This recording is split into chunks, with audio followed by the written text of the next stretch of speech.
भोपाल के एक high security central prison से इन 8 लोगों का भाग जाना और भागने से पहले वहां पर एक सिक्योरिटी गार्ड को जान से मार देना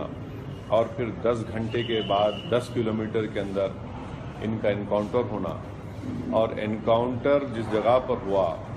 वहां पर जब इनकी लाशें हम देखते हैं, इनकी डेड बॉडीज देखते हैं, तो इनके बॉडीज के ऊपर शूज़ हैं,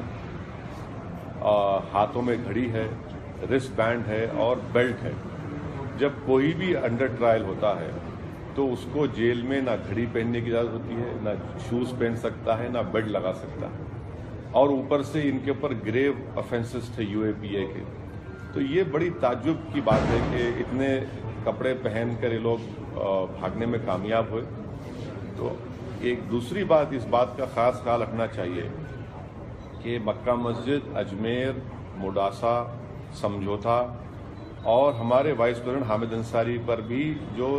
उनको जान से मारने की जो प्लान बनाया गया था, इन तमाम का ताल्लुक मध्य प्रदेश में इलाका मालवा से। तो ये चीज़ें ऐसी हैं कि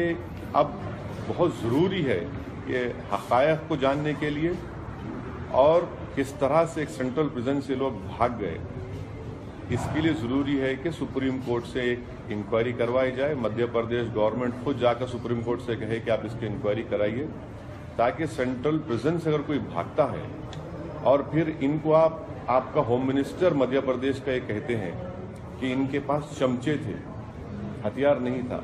तो जब एटीएस आपकी है तो आप इनको ओवर पावर कर सकते थे। कोई चमचों से एटीएस से मुकाबला नहीं कर सकता, कोई हिमाकत नहीं कर सकता। हाँ, अगर चमचों से मुकाबला अगर कर रहे थे तो आप उनको गिरफ्तार कर सकते थे और